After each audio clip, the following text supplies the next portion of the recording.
এসো আমার কাছে এসো। সাবধান, আর এক পা অগ্রসর হলে এই তীরখানা আমি তোমার বুকে বসিয়ে দেব। তাহলে তাহলে যে তোমার মনের মানুষকে চিরদিনের মতো হারিয়ে ফেলবে। একই দীপালি, তুমি এই গহীন বনে আমায় দেখে আশ্চর্য হয়েছো, তাই তো? যখন শুনতে পেলাম তুমি শিকারে যাবে, তখন আমি ভাবলাম তার সাথে দেখা করাটা আমার অতি উত্তম। দীপালি, হ্যাঁ, তখন একটা তেজি ঘোড়া নিয়ে তোমাদের পিছনে পিছনে এই বনের মাঝে চলে এসেছি। কিন্তু ভাবলাম ওই কেরামত মোল্লা সঙ্গে থাকলে তোমার সাথে আমি কিছুতেই দেখা করতে পারতাম না, তাই ওকে পূর্বে ছদ্মবেশে দাঁড়িয়ে দিয়েছি। তাই ভূতের ছদ্মবেশ ধারণ করে তাকে ভয় দেখিয়ে তাড়িয়ে দিলে, এই তো তাকে ভয় দেখিয়ে তাড়িয়ে দিলে, এই তো। যুবরাজ, আমি তোমাকে এক মুহূর্ত না দেখে থাকতে পারি না। আমি তোমাকে এক মুহূর্ত না দেখে থাকতে পারি না। জানি না তুমি আমাকে, জানি না কি জাদু তুমি আমাকে করেছো। তোমাকে জাদু করেছি, আমি তোমাকে জাদু করেছি, তুমি আমাকে আর তুমি আমাকে এই দীপালি প্রেমের জাদু কইরা বন্ধ করলে ঘরের ভাই। প্রেমের জাদু কইরা আয় গো,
দীপালি, দীপালি, তুমি যে এভাবে লুকিয়ে লুকিয়ে আমার সাথে দেখা করেছো, তুমি যে এভাবে লুকিয়ে লুকিয়ে আমার সাথে দেখা করেছো, রাজমহলে কেউ জানতে পারলে রাজমহলের কেউ জানতে পারলে কোনো চিন্তা করো না বন্ধু।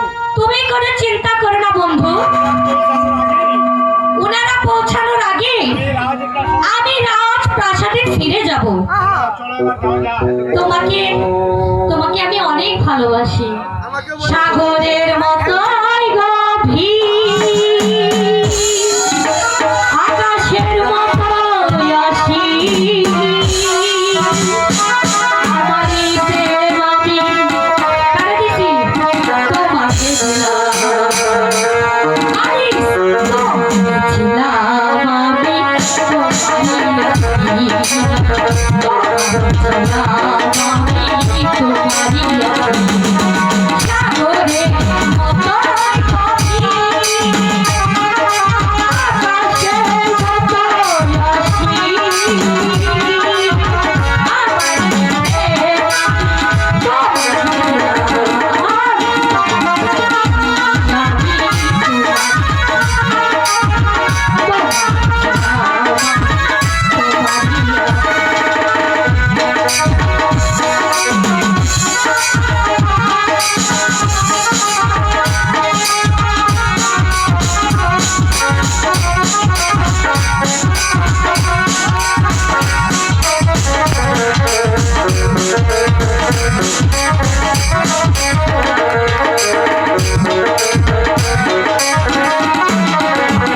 আমি